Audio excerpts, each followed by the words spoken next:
포이맨 칼럼. 하나님의 경륜을 이루는 길. 우리가 주의 회복 안에서 제일 많이 사용하는 용어 중에 하나가 하나님의 경륜입니다. 그런데 그 경륜을 생활 가운데 실제로 이루는 길이 무엇인가를 묻는다면 곧 답변하기가 쉽지 않습니다. 오늘은 이 방면에서 함께 추구해 보려고 합니다. 헬라어로 하나님의 경륜은 오이코노미아입니다. 이 뜻은 가정 경영, 가정 관리, 가정 행정, 가정 분배입니다. 앞에 가정이 붙었음에도 불구하고 우리는 뒷부분에만 관심을 많이 갖고 있었던 것이 사실입니다. 실제로 이 땅의 교회가 시작한 것이 예루살렘 성전이 아니고 가정집이라는 것을 기억할 필요가 있습니다. 사도행전 2장에 보면 오순절날 성령이 강한 바람같이 임한 곳은 가정집이었습니다. 그 이후 침례받은 형제 자매들이 모인 곳도 이 집 저 집이었습니다. 즉 가정집이라는 것입니다. 성전이 나오기는 해도 그것은 함께 모일 필요가 있을 때 모였을 것입니다. AD 70년 예루살렘 성전이 파괴된 후로는 성전에서는 더 이상 모일 수가 없었습니다. 초대교회는 주로 생양교곤이 이루어진 것이 가정집이었습니다. 사도행전 10장에 보면 베드로가 고넬료의 집에서 복음을 전하였습니다. 그것도 가정에서였습니다. 바울은 빌립보에서 루디아의 가정을 얻었고 감옥에 갇혀 있었을 때는 간수와 가족들이 모두 구원을 받았습니다. 가정에서였습니다. 바울은 로마 제국에 처음 들어가서 군중 집회를 한 것이 아니었습니다. 사도행전 28장 30절 31절에 보면 바울이 만 2년 동안 자기 셋집에서 죄수의 몸이지만 비교적 자유롭게 생양교곤을 실행했던 것입니다. 즉 아무런 방해도 받지 않고 아주 담대하게 하나님의 왕국을 선포하며 주 예수 그리스도에 관한 것을 가르쳤다고 했습니다. 가정에서 모였기 때문에 아무도 그것을 문제 삼지 않았던 것입니다. 그런 의미에서 위트니스리는 가정 집회가 생명의 맥박이요 생명선이라고 말하고 있습니다. 하나님의 경륜을 말할 때 왜 가정관리, 가정분배가 들어갔는지 한번 고려해 볼 필요가 있습니다. 결국 하나님의 경륜을 이루는 길은 가정이 가장 좋은 길이기 때문일 것입니다. 유대인들은 AD 135년에 로마 정부의 명령에 따라 팔레스타인 땅에서 완전히 추방당했습니다. 나라도 잃고 땅도 다 잃고 디아스포라가 되었습니다. 그런데 어떻게 그들은 민족의 정체성을 유지하여 1948년에 독립할 수 있었습니까? 바로 가정에서 교육이 이루어졌기 때문입니다. 그들은 만 5세가 되면 토라와 탈무드를 가정에서 읽었습니다.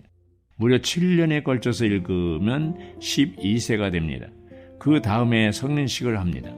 그들은 이런 가정교육을 통하여 민족의 정체성을 유지할 수 있었고 나라를 되찾을 수 있었습니다. 사탄은 가정과 교회를 분리시켰다. 초대교회가 가정을 통하여 복음이 확산되자 사탄은 천주교를 통하여 가정과 교회를 분리시켰습니다. 이것은 하나님의 경륜을 이루는 길을 완전히 차단시킨 거나 마찬가지였습니다. 천주교가 성당을 크게 지어놓고 사람을 모으니 자연스럽게 조직이 필요하게 되고 거기에 말 잘하는 사람을 세우게 되었고 성직자 계급제도를 만들 수밖에 없었습니다. 그래서 계시록 2장에서 버가모 교회 안에 니골라당의 가르침이 생기고 발람의 가르침이 나타난 것입니다. 루터가 종교 개혁을 했지만 성당이 예배당으로 바뀌었을 뿐 가정과 교회는 여전히 분리된 상태에 머물러 있었습니다. 결국 성직자들은 이중 생활을 할 수밖에 없게 되었습니다.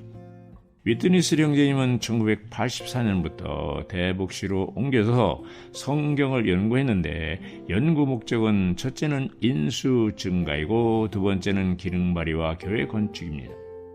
중국 본토에서는 집회소가 없는데도 인수 증거가 많았고 성도들이 기능 발휘를 잘하고 있는데 왜 미국과 대만에서는 인수 증가가 없는가?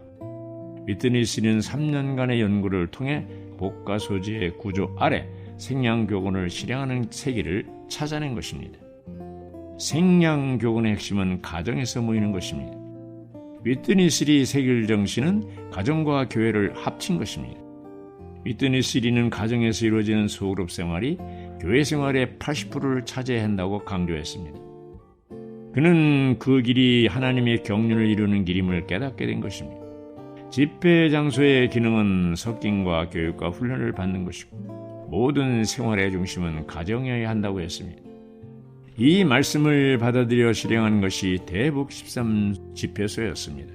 서울에서 5집회소 개척할 때도 가정에서 시작했기 때문에 축복이 있었습니다. 서울교회 소식지의 제일 위에는 교회를 가정 안으로라는 제목이 있습니다. 이 의미는 가정과 교회가 하나 되어야 한다는 것입니다. 우리는 사탄이 분리시킨 가정과 교회를 다시 하나로 만들어야 합니다. 왜냐하면 가정이 성령이 움직이는 통로요 하나님의 경륜을 이루는 길이기 때문입니다. 초대교회 성도들은 이 집 저 집에서 모이는 것을 계속하였고 가정 중심의 복음 전파는 예루살렘과 온유대와 사마리아를 비롯하여 아시아로 유럽으로 확산되어 갔습니다. 주 예수 그리스도를 부패함 없이 사랑함. 우리가 가정에서 하나님의 목적을 이루고 하나님과 그분의 원수 사이의 문제를 해결하는 교회 생활을 하려면 우리에게 은혜가 필요합니다. 에베소서의 목표는 우리가 하나님의 내적인 실질 안으로 이끌려 사랑이신 하나님을 누리고 또 달콤한 하나님의 사랑 안에서 그분의 임재를 누림으로써 그리스도께서 다른 사람들을 사랑하신 것처럼 우리도 다른 사람을 사랑하는 것입니다. 합당한 교회 생활을 하려면 부패함 없이 주님을 사랑해야 합니다. 부패함 없이 주님을 사랑하려면 신성한 생명 안에서 신성한 사랑만이 가능합니다. 주님의 회복 안에서 우리는 삼위일 하나님, 신성한 생명, 우리에 대한 그리스도의 어떠하심, 그리스도께서 이루신 것, 교회에 관하여 에베소서에 게시된 신성하고 영적이고 하늘에 속하고 부패하지 않는 모든 것 안에서 우리 주 예수 그리스도를 사랑해야 합니다. 바울이 에베소 사람들에게 보낸 서신의 마지막에 있는 축복은 장차 일어날 문제의 징조를 보여줍니다. 요한계시록 2장 2절부터 5절까지 해서 주님께서 책망하신 것에 나타난 것처럼 에베소에 있는 교회의 사랑이 쇠퇴하려고 하고 있었습니다. 에베소에 있는 교회는 주님을 사랑하는 일에서 실패했습니다. 바로 이러한 실패가 역대로 교회가 타락했던 주된 이유입니다. 에베소에 있는 교회를 포함하여 아시아에 있는 교회들은 사도 바울의 약혼시키는 사역을 벌이고 떠났습니다. 약 26년 후에 사도 요한이 에베소에 있는 교회에게 편지 썼을 때 그들은 그들의 첫째가는 사랑을 버렸고 그리스도에 대한 참된 누림을 잃어버렸으며 그 결과 주님의 증거를 상실했습니다. 첫째가는 사랑을 회복하는 것이 오늘날의 우리의 기도 제목이 되어야 합니다. 에베소 4장 16절의 성취가 주님의 오심을 앞당긴다. 에베소 4장 16절 그분으로부터 온 몸은 그 풍성한 공급을 해주는 강마대를 통하여 그리고 각 지체가 분량에 따라 기능 발휘하는 것을 통하여 함께 결합되고 함께 짜입니다. 그래서 몸이 자람으로써 사랑 안에서 스스로 건축되는 것입니다. 라고 말합니다. 몸의 모든 지체들은 몸을 자라게 하여 몸이 사랑 안에서 스스로 건축될 수 있게 합니다. 스스로 건축하려면 온전하게 되어야 하고 온전하게 된다는 것은 세 방면이 필요를 채우는 것입니다. 첫째, 진리로 장비됨. 둘째, 생명의 성장함. 셋째, 지체들이 기능을 발휘함이 그것입니다. 여기서 기능 발휘한다는 것은 신원하는 것을 말합니다. 4장 11절의 네 가지 은사들이 모두 하나님의 말씀을 말해내는 은사들이기 때문입니다. 에베소 4장 16절이 성취될 때 주님이 다시 오실 것입니다. 주님을 사랑해야 함. 우리는 주님에 대한 우리의 사랑을 중요시해야 합니다. 우리는 자주 이렇게 자문해야 합니다. 오늘 나의 생활 가운데서 주님을 향한 사랑은 어떠한가? 이 사랑은 비록 영적인 체험으로 간주될 수 없고 영적인 생명도 아니지만 주님을 사랑하지 않고서 영적인 체험을 갖는 것은 불가능하다. 주님에 대한 사랑이 냉담하거나 가벼운 이들 가운데 풍성한 생명을 가질 수 있었던 이들은 한 사람도 없었다. 주님의 생명을 얻는 것은 믿음에 의한 것이고 주님의 생명 안에서 자라는 것은 사랑에 의한 것이다. 이것은 성경 전체의 원칙입니다. 누구도 우리에게 어떻게 주님을 사랑해야 하는지 말해줄 수 없지만 우리는 나는 주님을 사랑하는가 사랑하지 않는가라고 자문해야 합니다. 이것이 우리가 주님의 생명을 체험하는 조건입니다. 주님의 생명을 체험하기 위한 두 번째 조건은 없고 오직 주님을 사랑하는 것 한 가지만 있습니다. 어쩌면 당신은 주님의 생명을 체험하기 위해 영적인 시작과 영적인 계시가 있어야 한다고 말할지도 모릅니다. 그러나 모든 영적인 시작과 영적인 계시가 사랑에 근거한다는 것을 기억하기 바랍니다. 성경 전체에서 전적으로 영적인 생명의 성장과 성숙을 말하는 책이 있는데 그 책이 바로 구약의 아가서입니다.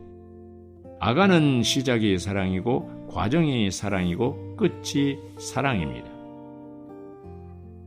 신앙은 교회를 건축한다. 신앙은 교회를 건축합니다. 에베소서는 우리에게 이 사역의 일을 함으로 그리스도의 몸을 건축하고 부패함 없이 주님을 사랑하게 한다는 것을 계시합니다. 그리스도의 몸의 건축은 다음 몇 가지의 영원하고 영광스러운 일들을 범합니다. 즉 복음 전파를 통해 사람들을 삼위 하나님 안으로 이끌고 그들을 제물로 하나님께 드리는 것, 가정집회에서 새 신자들을 목양하고 그들을 먹임으로써 자라도록 돕는 것, 그룹 집회에서 성도들을 온전케 하여 그들이 그리스도의 유기적인 몸을 건축하게 하는 것, 마지막은 성도들이 신원하도록 이끌어 유기적으로 교회를 건축하게 하는 것입니다. 우리는 우리의 영으로 돌이킴으로써 주님을 사랑해야 합니다. 이것이 부패함 없이 주님을 사랑하는 것이며 이러한 종류의 사랑이 성도들을 온전하게 하고 그리스도의 몸을 건축합니다. 부패함 없이 주님을 사랑하는 것은 교회 생활에 합당한 것들 안에서 주님을 사랑하는 것입니다. 하나님의 경륜을 이루는 길은 생양교훈의 길이요 몸의 지체로서 사랑 안에서 기능을 발휘하는 신원하는 길입니다. 신원은 교회를 건축하는 제2의 종교개혁입니다. 아멘.